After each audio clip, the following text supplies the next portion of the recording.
예수께서는 베다니 마을에 있는 나사로 그리고 마르다 마리아 이 세 형제 자매를 아가페로 사랑하셨습니다. 그런데 베다니에 사는 마르다의 집에 예수님이 사랑하는 그 나사로가 병들었다라고 하는 소식이 예수님에게 전달되었습니다. 예수께서는 그 소식을 들으시고 말씀을 하시는데 요한복음 11장 4절 말씀을 우리가 한번 보겠습니다. 읽겠습니다. 이 병은 죽을 병이 아니라 하나님의 아들이 이로 말미암아 영광을 받게 하려 함이라 하시더라. 아멘. 이렇게 이 병은 죽을 병이 아니다. 하나님이 이로 말미암아 영광을 받게 하려 합니다라고 예수님이 말씀을 하셨어요. 나사로를 통해서 하나님이 영광을 받으시겠다. 그 말씀을 하십니다. 이틀을 계시던 곳에 더 계셨습니다. 그 후에 예수님께서 저희들에게 말씀을 하시기를 유대로 가자 그러셨습니다. 그러면서 예수님이 하시는 말씀이 우리 친구 나사로가 잠들었도다. 그러나 내가 깨우러 가노라 말씀하셨습니다. 그리고 예수께서 보다 더 정확하게 제자들에게 말씀을 하셔요. 요한복음 11장 15절에 있는 말씀입니다.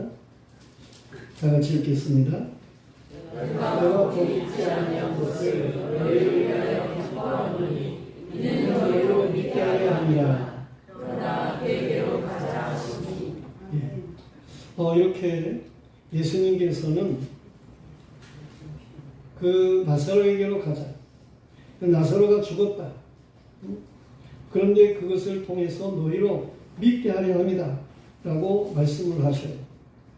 이런 예수님의 일련의 말씀들을 볼 때에 예수께서는 나사로가 죽을 것을 이미 알고 계셨고 죽기를 기다리셨던 것이고 그런가 하면 나사로를 살릴 계획이 있으셨음을 알 수가 있습니다. 예수께서 제자들과 함께 베다니에 이르렀을 때에 이미 나사로는 죽은 지가 나흘이나 되었습니다. 베다니 마을은 예루살렘이라고 하는 곳에서 한 5리쯤 됩니다. 5리 그러면 한 2km 정도니까 그물에게 시골에서는 가까운 거리죠. 이러한 거리가 되기 때문에 예루살렘 사람들도 이 나사로 그가 죽었대. 그러면서 많은 사람들이 이 나사로의 가족을 위로하기 위해서 오게 됩니다. 이 손님을 대접하는 이러한 일을 잘 감당하는 그러한 마르다 그였으니까 생전에도 그렇게 잘 했을 터인데 그런 면에서 사람들이 이 나사로의 집을 좋아하게 되죠. 많은 사람들이 아마 몰려왔을 것입니다. 그런데 예수께서 역시 이 나사로의 집에 오시게 된 거예요. 예수님께서 오셨다라고 하는 말을 이 마르다가 듣습니다. 그랬을 때에 역시 마르다는 예수님에게로 달려갔어요. 아직 예수님이 저 동굴 밖에 거기에 좀 오셨는데 그런데 예수님에게로 달려갔습니다. 그리고는 예수님에게 말을 하게 된 일이 있음을 볼 수 있어요. 마리아는 여전히 집에 그대로 있었습니다. 예수님을 만난 이 마르다, 그가 예수님을 문안하고 그리고 예수님께 이 나사로가 죽은 지가 나흘이나 됐습니다. 라고 하는 말도 했을 것입니다. 그러면서 이 마르다가 하는 말이 뭡니까? 21절 말씀인데요. 다 같이 한번 읽어보겠습니다. 마르다가 예수께 여짜오되 주께서 여기 계셨더라면 내 오라버니가 죽지 아니했겠나이다. 그렇게 말을 하게 됩니다. 예수께서 말씀하시기를 내 오라버니가 다시 살아나리라. 그렇게 말씀을 하셨습니다. 그랬더니 마르다가 말하기를 마지막 날 부활 때에는 다시 살아날 줄을 내가 아나이다. 그렇게 말을 했습니다. 그때 예수님께서 말씀하시기를 나는 부활이요 생명이니 나를 믿는 자는 죽어도 살겠고 그로 살아서 나를 믿는 자는 영원히 죽지 아니하리라. 이것을 네가 믿느냐? 라고 마르다에게 묻습니다. 마르다는 말하기를 주여 그러하이다. 주는 그리스도시요 세상에 오시는 하나님의 아들이신 줄을 내가 믿나이다. 라고 말을 하면서 집으로 돌아가서 마리아에게 이야기를 합니다. 예수님께서 오셔가지고 지금 너를 찾고 있다. 라고 말하게 됩니다. 그랬을 때 마리아가 급히 일어나 예수께로 갔습니다. 함께 곡을 하고 있던 여인들도 예수님이 오셨다라고 하는 말도 물론 들었고 또 마리아 그가 이제 급히 일어나가지고 나가는데 이 마리아가 그 무덤에 곡하러 가는가 보다 라고 하는 그런 생각을 가지고 이 마리아를 따라가게 되는 것이죠. 예수께서 여전히 마르다를 만났던 그 장소에 계셨습니다. 이 마리아는 예수 계신 곳으로 가게 되지요. 그리고 예수님을 배웠고는 그 발 옆에 앉아서 울었다고 말을 하고 있어요. 그때 예수께서도 눈물을 흘리셨음을 35절에 말씀을 하고 있습니다. 성도들이요, 우리는 오늘 예수께서 흘리신 눈물의 의미를 나름 바르게 생각할 수 있어야 되겠습니다. 성경은 예수께서 눈물을 보인 장소를 세 곳으로 말씀을 하고 있어요. 한 곳은 오늘 11장 35절에 있는 이 내용의 말씀이죠. 예수께서 눈물을 흘리시더라. 그런가 하면 또 한 장소는 예수님께서 마지막으로 예루살렘에 올라가셔서 십자가를 지실 그 일들을 앞에 두고 예루살렘 성으로 입성할 때에 베다니 마을 언덕 쪽에서 예루살렘을 바라보면서 우신 울음이었습니다. 이 울음에 대해서는 누가복음 19장 41절부터 잘 말씀해 주고 있어요. 한번 읽어보겠습니다. 가까이 오사 성을 바라보시고 우시며 이르시되 너도 오늘 평화에 관한 일을 알았더라면 좋을 뻔하였거니와 지금 내 눈에 숨겨졌도다. 날이 이를지라 내 원수들이 토론을 쌓고 너를 불러 사면으로 가두고 또 너와 및 그 가운데 있는 내 자식들을 땅에 내어치며 돌 하나도 돌 위에 남기지 아니하리니 이는 내가 보살핌 받는 날을 알지 못함을 인하리라 하신다. 이렇게 이 예루살렘 성이 다가오는 위험, 이런 모든 것들에 대해서 알지를 못하므로 예수님께서는 예루살렘 성을 바라보시며 우셨다 그랬습니다. 그런가 하면 또 하나는 예수님께서 겟세마네 동산에서 마지막으로 기도하실 때에 그때 예수님께서 우신 것으로 그렇게 볼 수 있는 말씀이 있습니다. 히브리서 5장 7절 말씀입니다. 다 같이 한번 읽겠어요. 그는 육체에 계실 때에 자기를 죽음에서 능히 구원하신 이에게 심한 통곡과 눈물로 간과 소원을 올렸고 그의 경건하심으로 말미암아 들으심을 얻었느니라. 예수 그리스도께서 우시는 때 성경에 3번 기록이 되고 있는데 이러한 때를 보면 그 상황에 있는 사람들 그들이 모두가 다 나는 연약한 자들이었어요. 그래서 저들을 예수님은 불쌍히 여기시면서 우신 일이었음을 알 수가 있습니다. 오늘 우리는 말씀을 대하면서 역시 이 35절에 예수께서 눈물을 흘리심도 뭔가 그 상황 속에 연약함을 불쌍히 보시는 이러한 일이다 라고 하는 사실을 생각할 수 있어야 하는 것입니다. 오늘 우리가 첫째로 생각하게 되면 마르다와 같이 말한 마리아를 볼 수 있습니다. 마리아가 예수 계신 곳으로 가서 인사를 하게 되지요. 그 발 앞에 엎드려서 말하게 되죠. 그때 마리아가 뭐라고 얘기를 합니까? 32절 말씀에 보면 마리아가 예수 계신 곳에 가서 배웠고 그 발 앞에 엎드려 이르되 주께서 여기 계셨더라면 내 오라버니가 죽지 아니하였겠나이다 하더라 그랬습니다. 이 마리아가 이렇게 말하는 것은 이미 21절에 마르다가 예수님을 만나가지고 말한 그 말과 똑같았어요. 저들이 무슨 의논하고 그렇게 말한 것도 아니었는데 이 두 자매가 말하는 것이 똑같이 말을 함을 볼 수가 있습니다.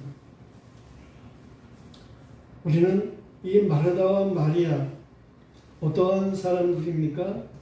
마르다는 손님 대접하기를 좋아해요. 그래서 예수님이 오면은 음식을 만드는 일에 분주했어요. 그런가 하면 마리아는, 동생 마리아는 어떻습니까? 예수님이 집에 오시면 그러면 예수님 발 앞에 딱 앉아가지고 예수님의 말씀하신만 들어요. 예수님이 무슨 말씀을 하셨겠습니까? 예수님께서는 복음에 대해서 말씀을 하시지요. 예수님의 말씀의 중심의 요지는 틀림없이 영생에 대한 말씀입니다. 생명의 말씀인 거예요. 그런데 이 마리아는 이렇게 예수님의 말씀을 사모하며 늘 말씀을 듣던 그러한 여인 마리아예요. 이 두 자매를 놓고 볼 때에 마리아는 음식 만드는 일에 분주했어요. 그 하루는 예수님 오셨는데 이렇게 마리아가 음식을 만드는데 분주한데도 불구하고 마리아가 나와서 도와주지를 않는 거예요. 그래서 마르다가 예수님에게 얘기했죠. 예수님, 이 마리아를 좀 내보내가지고 저 음식 만드는 걸 좀 도와주게 하세요. 그렇게 이야기를 했어요. 그랬더니 예수님이 뭐라고 말씀하시는 거 아니? 그저 하는 거, 반찬하는 거 한두 가지만 해라. 이 마리아는 좋은 편을 택했다는 거예요. 하나님의 말씀 듣는 좋은 편을 택했다는 거예요. 그냥 가만히 내버려 두라는 거죠. 우리가 그렇게 되어진 일들을 생각해 보면 어떻습니까? 마리아는 좀 믿음이 조금 적은 것 같고 말씀을 그냥 간절하게 듣는 것 같은 이 마리아는 믿음이 굉장히 좋은 것 같고 그렇게 좀 구분지어서 생각해 볼 수 있지 않겠습니까? 그런데 오늘 말씀을 보면 이 마르다나 마리아나 똑같다는 거예요. 말하는 게 똑같아요. 주께서 여기 계셨더라면 내 오라버니가 죽지를 않았겠습니다. 말하는 것이 똑같았어요. 오늘 이 두 자매의 말은 가만히 생각해 보면 예수님이 여기 계셨으면 병들었을 때에 병도 아마 들지 못하게 했을 수도 있겠고 병들었다고 할지라도 그 병을 즉시 고치셨을 거야. 그런 생각을 하는 거예요. 이 예수님께서는 단지 병을 고치는 정도의 주님, 그렇게 생각을 하는 거 아니에요? 이 나사로가 죽은 것, 이 죽음의 문제에 대해서는 더 이상 예수님께서 어떻게 하실 수가 없는 분 같이 그렇게 생각하는 말을 이 두 자매가 다 하는 거 아닙니까? 마리아의 말은 병들었다고 전가했을 때에 좀 일찍이 오시지. 왜 이렇게 늦게 오셨어요? 주님이 여기 계셨으면 내 오라버니가 죽지 않았겠는데. 그렇게 원망하는 것과 같은 그런 말이 아닙니까? 예수께서는 죽은 나사로를 살리기 위해 오셨는데 이러한 사실에 대해서 전혀 감을 잡지 못하는 마르다와 마리아를 생각하게 되는 것입니다. 이들의 모습을 볼 때 예수님께서 얼마나 서운하셨겠습니까? 성도들이요, 우리의 신앙은 어느 수준입니까? 우리를 보시는 주님을 서운하게 하는 믿음은 아닌지 우리는 우리 자신들을 돌아봐야 하는 것입니다. 그저 예수님은 병이나 고치고 예수님은 이 땅에서 그냥 잘 살게나 하고 그런 정도 수준의 주님이십니까? 우리를 보시는 주님을 우리는 서운하게 해서는 안 되는 거예요. 우리 신앙은 보다도 성숙할 수 있어야 됩니다. 어린아이, 예수님 내 죄를 사하셨다 라고 하는 것 아는 정도, 그 정도의 신앙에 대해서 좀 더 성숙해야 돼요. 이제 악한 마귀를 대적해가지고 싸워서 이길 줄 아는 청년의 신앙으로 성숙해야 되고, 그보다도 성숙해서 아비의 신앙이 되어가지고 태초부터 하나님의 행하신 모든 일들에 대해서 확실하게 알고 확실한 믿음을 가지고 어떠한 상황에서도 확실한 신앙으로 승리할 줄 아는 믿음의 사람들이어야 하는 것입니다. 우리 신앙은 좀 더 성숙해야 된다니까요. 신성한 성품의 높은 자리로 나아갈 줄 알아야 하는 것입니다. 베드로후서 1장 4절 이하 말씀에서는 신성한 성품의 높은 자리로 나아감에 대해 말씀하고 있어요. 한번 읽겠습니다. 이로써 그 보배롭고 지극히 큰 약속을 우리에게 주사 이 약속으로 말미암아 너희가 정욕 때문에 세상에서 썩어질 것을 피하여 신성한 성품에 참여하는 자가 되게 하려 하셨느니라. 그러므로 너희가 더 힘써 너희 믿음의 덕의 지식을, 지식의 절제를, 절제의 인내를, 인내의 경건의 형제의회를, 형제의회의 사랑을 더하라. 아가페의 사랑. 헬라 원문의 아가페의 사랑. 믿음, 이 피스티스, 믿음에서부터 시작해서 아가페에 오르는 이 신앙의 단계가 있어요. 우리는 보다도 성숙한 믿음이어야 된다라고 하는 말씀입니다. 맨날 제자리 걸음하듯 그러한 믿음이어서는 안 되는 거예요. 히브리서 6장 1절 이하에서도 우리가 그리스도의 초보에 머물러 있어가지고는 안 된다는 거예요. 보다도 성숙한 믿음의 사람들이 되어야 된다라고 하는 것을 말씀하고 있습니다. 우리가 자라가지 못하면 그러면 주님이 어떠시겠어요? 아이가 자라지 못하고만 있는 거예요.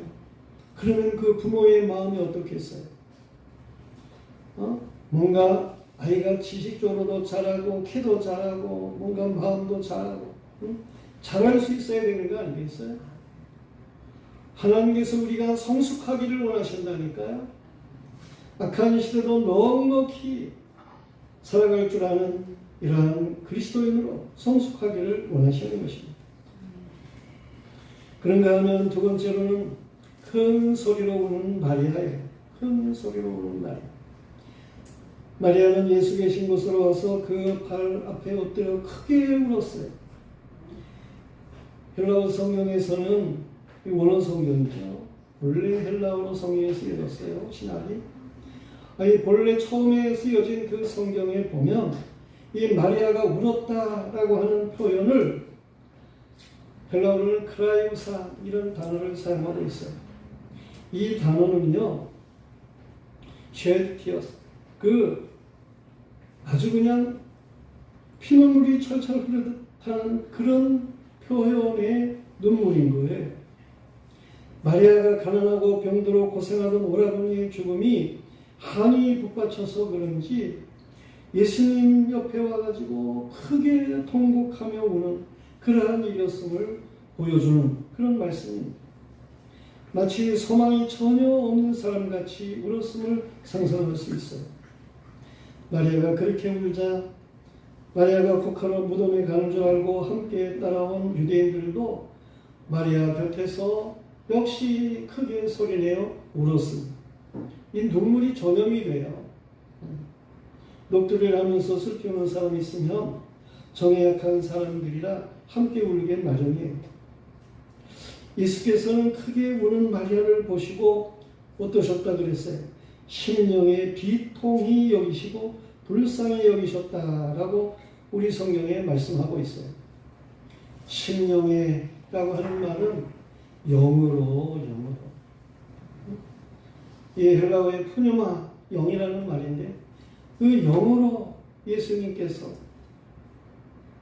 비통히 여기셨다라고 말하고 있어요. 이 비통히 여기심이라고 하는 단어는 역시 이 어떠한 의미를 가지고 있느냐 하면 그 마리아의 울음에 찬성하지 않는다는 거예요. 마리아가 그렇게 막 비통하게 우는 그 아주 그냥 서글프게 막 소망 없는 자같이 그렇게 막 엉엉 우는데 예수님은 영으로 그 마리아의 울음에 찬성하지 않는다는 거예요. 그런 의미예요. 영어로는 스노시라고 하는 단어를 사용하고 있는데 불찬성의 의미로 막 코방귀 뀌듯이 그렇게 의미를 가지고 있는 단어인 것입니다. 물론 예수님께서는 이 마리아가 울음에 대해서 불쌍히 여기셨어요.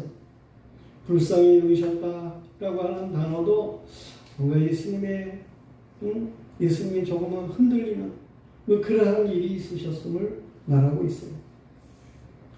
이 두 가지, 예수님이 우리 성에 비통히 여기셨다, 그리고 불쌍히 여기셨다, 이렇게 말하고 있는 이 두 가지는 어떤 의미가 있는가 하니 예수님은 신성과 인성을 가지신 분이에요. 예수님의 신성으로는, 영으로는 예수님께서는 이 마리아의 울음에 찬성하지 않는다는 거예요. 그러나 예수님의 인성으로는 인간의 모든 것들을 체결하시는 주님으로서는 이 마리아의 울음, 그것을 불쌍히 여기셨다라고 하는 말씀입니다. 다시 말하건대 영으로는 마리아의 울음에 동조하지 않으시지만 사람의 사정을 채워 정이 많으신 주님은 흔들리셨다라고 하는 말입니다. 소망 없이 우는 마리아가 안타깝게 느껴지셨을 거예요. 그렇지만 예수님은 인성으로는 뭔가 불쌍히 여기시고 그래서 예수님께서 눈물을 흘리셨다라는 말씀입니다.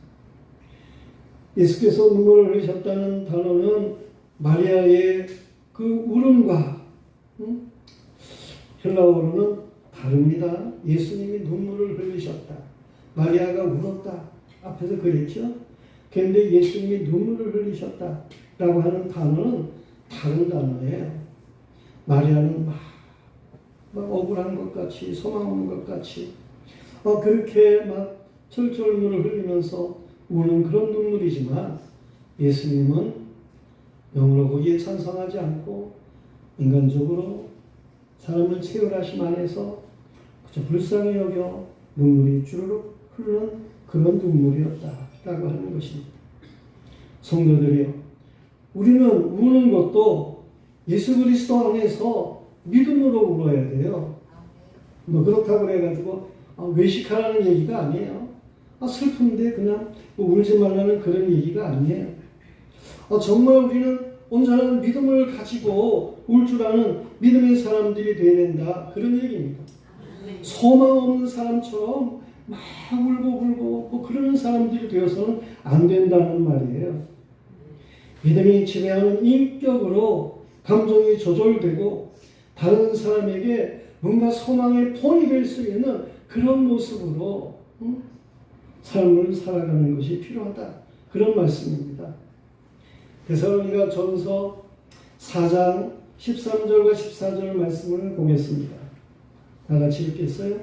형제들아, 자는 자들에 관하여는 너희가 하지 못함을 우리가 원치 아니하노니 이는 소망 없는 다른 이와 같이 슬퍼하지 않게 하려 함이라. 우리가 예수께서 죽으셨다가 다시 살아나심을 믿을진대 이와 같이 예수 안에서 자는 자들도 하나님이 그와 함께 데리고 오시리라. 자는 자리라는 말은 죽은 자들을 가리켜서 얘기를 하는 거예요. 이 죽은 자들에 관해서 우리가 알아야 되는데, 죽은 자들 때문에 소망 없는 자와 같이 그렇게 슬퍼하고 그런 사람이 되어서는 안 된다라고 하는 것입니다. 예수 안에서 죽은 사람이라고 할 것 같으면 그는 낙원에 들어간 사람이고, 이러한 낙원에 들어간 사람들은 예수님께서 재림하실 때에 저들은 예수님과 함께 다시금 나타난다라고 하는 말씀이에요. 저들은 영원한 생명을 얻은 그러한 사람들이다 라고 하는 거예요. 예수 안에서 죽은 사람이다. 그러니까 이 나사로가 예수님을 믿은 사람이잖아요. 예수 안에서 죽은 사람이잖아요. 이 나사로 죽은 것 때문에 그렇게 소망 없는 자같이 울어서는 안 된다는 말이에요. 예수님이 다시 지금 살리러 오셨어요. 그렇지 않다고 할지라도 이 나사로는 생명이 있는 자예요. 그리고 주님 오실 때 장차는 함께 올 그러한 사람인 거예요. 우리는 죽음에 대해서 바른 이해를 가지고 살아갈 줄 알아야 돼요. 제가 어렸을 때 저 이대의 총장인 김한란 박사가 소천하셨어요. 예수 잘 믿는 분이에요. 그는 죽음에 대한 그런 것이 신문에 막 돼서 그랬는데, 그는 뭐라고 제자들에게 이야기를 했느냐면, 내가 죽었다고 그래가지고 막 울고불고 하지 말아라. 찬송을 불러라. 기뻐해라. 그런 말을 했습니다. 그것이 신문에 나기도 하고 그래가지고 참 귀감이 되고 그런 일이 있는데, 우리의 눈물의 종류가 무엇입니까? 우리는 죄 때문에 울 줄은 알아야 돼요. 그러나 삶이 팍팍하다고 통곡하고 막 그래서는 안 되는 거예요. 소망이 없어가지고 막 울고 그러는 사람이 되어서는 안 되는 거예요. 우리는 하나님 앞에 온전한 믿음을 가지고 살아가는 사람들이어야 하는 것입니다. 물론 서운해서 좀 눈물을 흘릴 수 있고 그럴 수 있어요. 그렇지만은 이미 말씀해 주고 있는 대로 소망 없는 자와 같이 그렇게 막 울고불고 해서는 안 된다니까요. 믿음의 본을 보이며 살아갈 줄 알아야 하는 것입니다. 그런가 하면 오늘 말씀의 세 번째는 와서 보세요 라고 하는 마리아입니다. 마리아가 슬피 통곡함에 주님이 본래 하시고자 하셨던 일을 서두르셨어요. 마리아에 대해 그를 어디 두었느냐 물으셨습니다. 나사로 살리는 일을 공연히 시간이나 질질 끌고 있을 일이 아니었죠. 예수 그리스도의 물음에 마리아가 대답을 하는 거예요. 주여 와서 보세요 라는 거예요.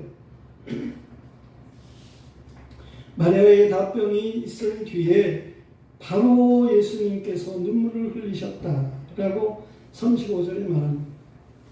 마리아의 말이 와서 보세요 하고 끝났는데 그 다음에 예수께서 눈물을 흘리시더라 그랬어요.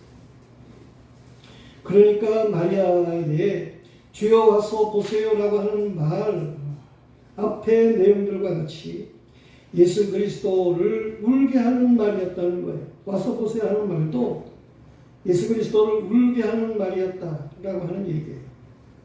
우리가 같은 말도 어떻게 하는 톤을 가지느냐에 따라서 조금 다릅니다. 그런데 이 마리아의 말은 예수님을 울려요. 네. 와서 보라고 하는 그런 말은 예수께서 자주 사용하시던 말씀이에요. 제들을 부르실 때에 예수님께서 일반적으로 사용한 말씀이 오라 그리고 보라 와서 보라 그렇게 예수님께서 말씀을 하셨어요.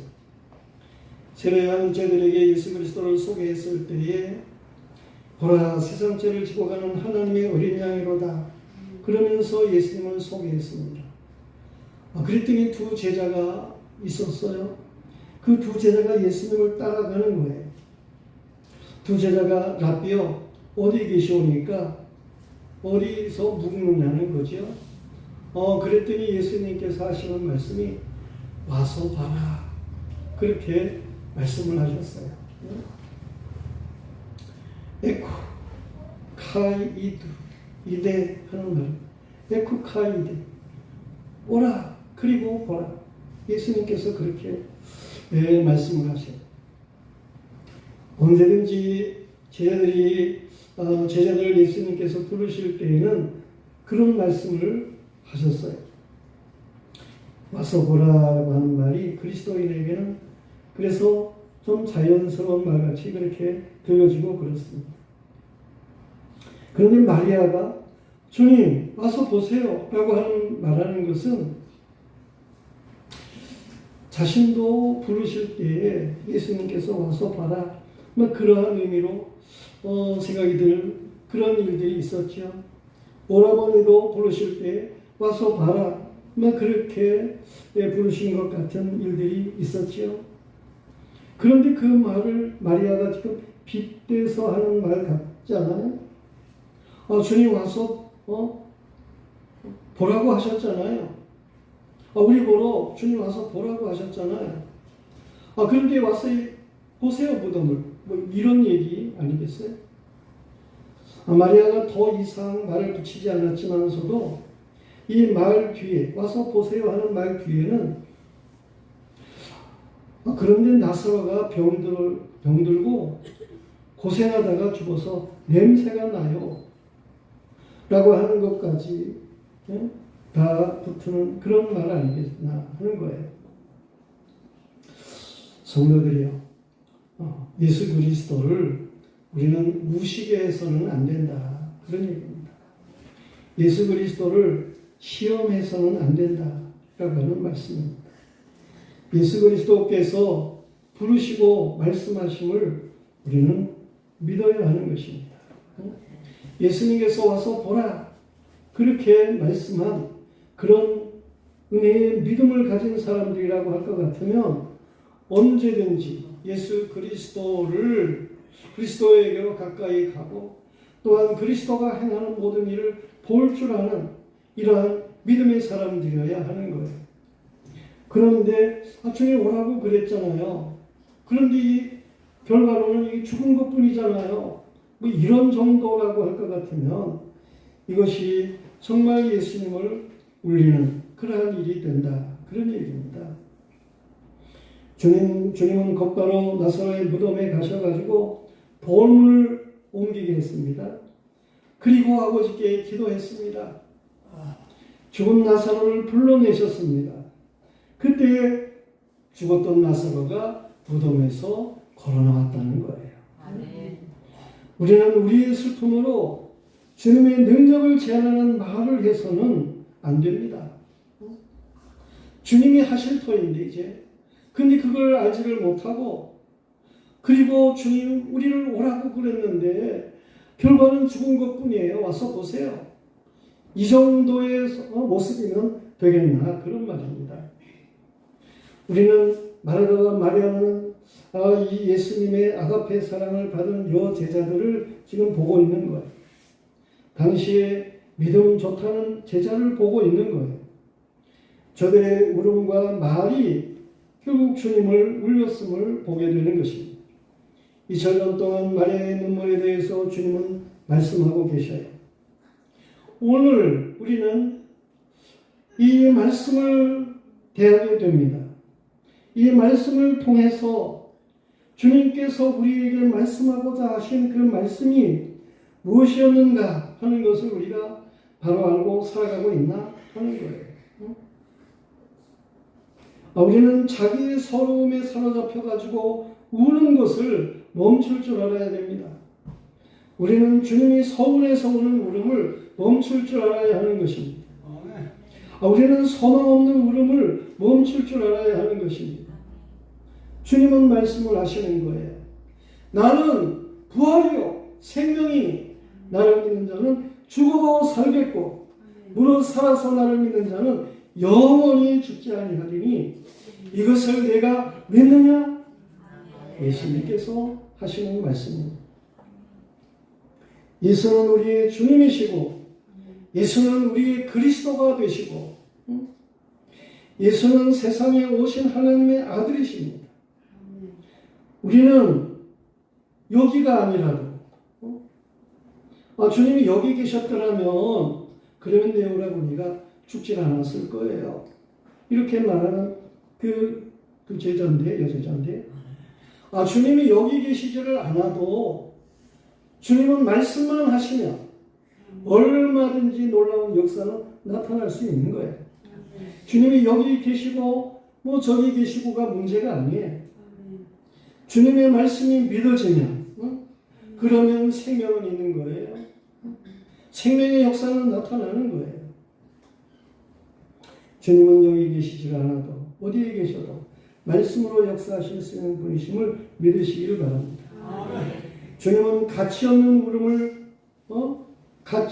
없는 울음을 원하지를 않으셔요. 가치 있는 울음, 뭔가 울어야 할 것을 우는 그런 믿음의 사람들이 되기를 원하시는 것입니다. 이 세상이 죄악으로 관영된 이런 것 때문에 울고 있습니까? 내가 죄의 문제로 어려움을 겪고 있는 이런 것 때문에 울고 있습니까? 우리는 뭔가 주님이 울기를 원하시는 일들로 울 줄 알아야 하는 거예요. 예수님은 이렇게 가치 있는 울음을 우는 자를 사랑하셔요. 불쌍히 여기셔요. 주님은 와서 보라 말씀을 하시는데, 제자들을 부르실 때 와서 봐라 그렇게 말씀을 하시는데, 주님은 그들에게 책임을 지시는 분이셔요. 보게 하신다니까요. 주님께서는 틀림없이 놀라운 역사로 일하시는 분이심을 알게 하시는 분이신 거예요. 우리의 결국을 우리는 주님 앞에 확실하게 맡길 줄 아는 믿음의 사람들이어야 하는 것입니다. 우리는 능력의 주님을 제한하는 이런 안타까운 모습이 되어서는 안 되는 거예요. 우리는 주님의 은혜를 더욱 사모하면서 울 줄 아는 이런 믿음의 사람들이어야 되는 거예요. 우리는 주님의 능력으로 환희의 눈물을 흘릴 줄 아는 이런 하나님의 사람들이어야 하는 것입니다. 마르다, 마리아, 이들의 울음, 이들의 모습, 말하는 것, 이러한 것들이 주님이 보실 때에는 부족해요.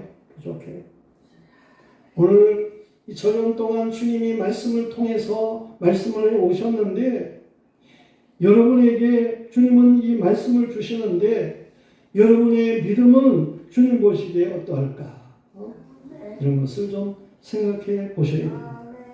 그래서 우리도 정말 주님이 원하시는 그 믿음, 주님이 원하시는 그 말, 그리고 주님이 원하시는 눈물, 이러한 것으로 주님을 기쁘게 할 수 있는, 주님이 만족해 하실 수 있는 이런 믿음의 사람들이어야 되겠습니다. 성도들이 이렇게 복스러운 믿음의 사람들이기를 축원합니다.